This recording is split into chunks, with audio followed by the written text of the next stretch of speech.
Okay, so Josh and I are here to talk about Wada Wanti, Leave the Ice Alone. Wada Wanti is Anangu Pitjantjatjara for Leave the Ice Alone. This was part of a larger project funded by NHMRC and NCRED called Novel Interventions to Address Methamphetamine Use in Aboriginal and Torres Strait Islander Communities. I would like to acknowledge the Gadigal people and the Eora Nation, the traditional owners of the land that we're meeting on today. I'm visiting from Bangala Nao country on the west coast of SA, and I have connections to several communities on the west coast of SA. I'm presenting here with Rachel Riley, who is visiting from Ghana country. We pay our respects to elders past and present and extend that respect to the elders and ancestors from their respective lands and to all Aboriginal and Torres Strait Islanders peoples today. This research was led by James Ward, who would have loved to have been here today. There is a large group of researchers who we need to thank for their time and expertise. I'm Josh Callis. I work as a lived experience worker at West Coast Youth and Community Support. Rachel is a researcher at Wadla Paringa Aboriginal Health Equity Theme at SEMRI. The larger project, NIMAC, had 4 phases. The first 2 were about gathering information, and the second 2 are about translating that information into community-led and culturally appropriate prevention and treatment approaches, including the Wada Wanti web app that we're talking about today. Can you do that part there? Yep. So in the lead up to developing the app and to take a deep dive into some of the issues around the context of methamphetamine use, we spoke with around 150 people in 8 partner sites across the country.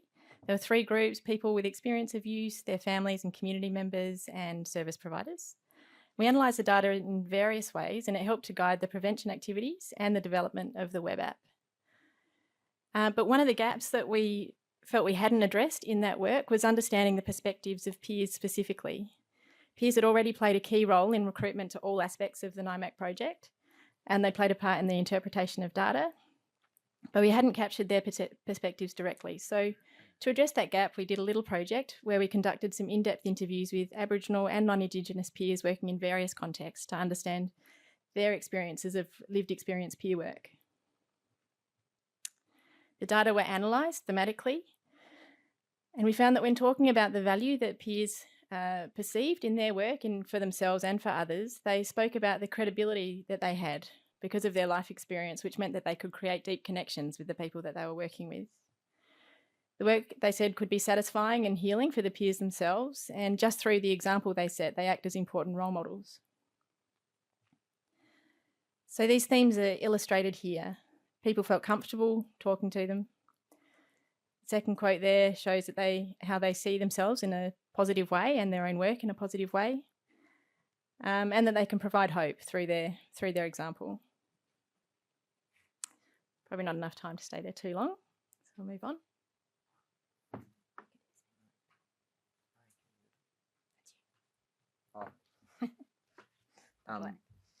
There are challenges working with the roles as well. Some ambiguity around the role itself and establishing a career pathway. There is misunderstanding from others relating and understanding what we do and perpetuating stigma associated with drug use. Lastly, there's the challenges of boundaries, managing our own healing journey alongside others, and the burden of taking on other people's worries. So again, just some examples from the data. So here a participant suggested that people don't always know or understand what a peer worker does, both within and outside the AOD sector. Another participant spoke about the past creeping up and sometimes getting in the way of current work. For example, those who might have a criminal history found that it might impact their employment or create stigma. And lastly, they spoke about the challenge of walking alongside others while also managing their own life challenges and taking that work home sometimes. So we'll jump now to talking about the Wada Wanti web app. So the conversations that we had with peers really create a nice sort of background to thinking about the role that they play in this web app and in the implementation of it. So this web app was developed using participatory human-centred development. including consultation with people with experience of methamphetamine use, including peers, alongside other researchers and clinicians. It has 7 interactive modules based on CBT, as well as acceptance commitment therapy and some cultural and narrative content. And there are film narratives embedded in the app to contextualise the content. So a couple of years ago, Josh's colleague, Jason, presented at this seminar 2 years ago, a bit of a work in progress, which was a documentary style investigation into how the web app can be implemented in a community setting. So we thought we might cheat a little bit and just show one of the finished products that came out of that, which was supported by NCRED. Can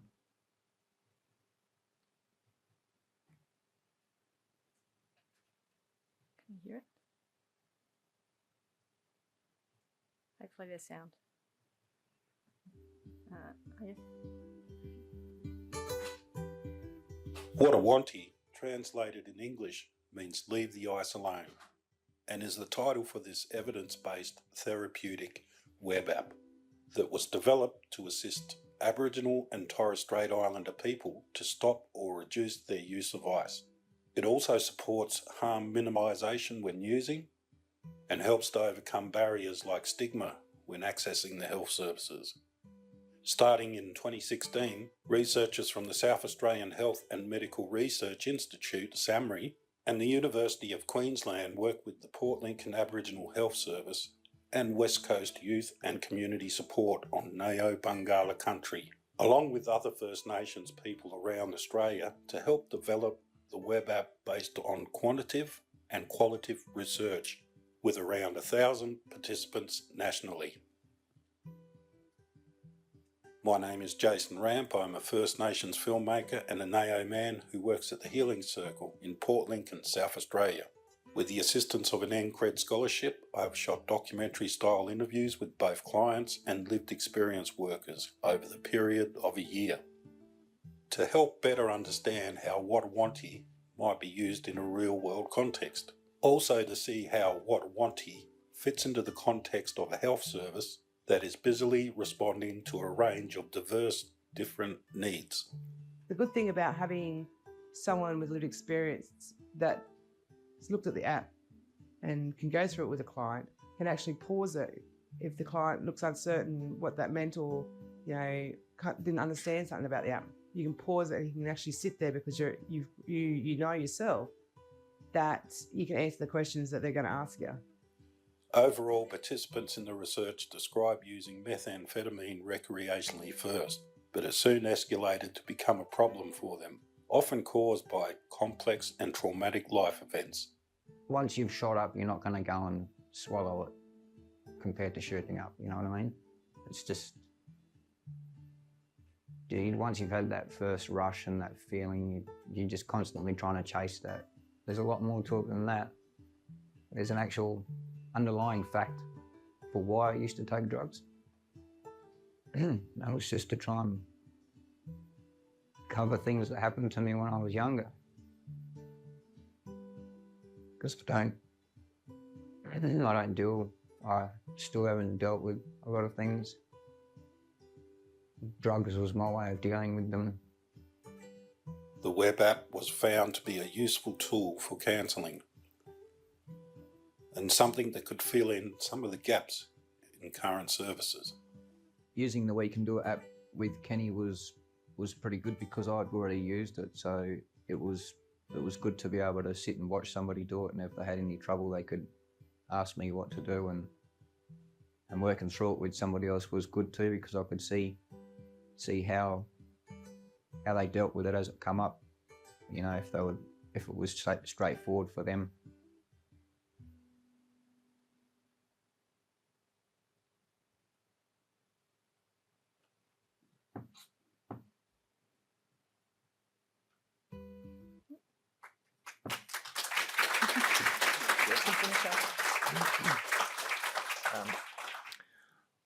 Wada Wanti is now freely available for use. The evaluation outcomes suggested it is most effective when used and in a supported environment, for example with a counsellor or a lived experience worker. We invite you to get in touch, and if you're interested in more information and if you use the app, there's a function there for leaving feedback because we'd like to continue to improve it. And that's it.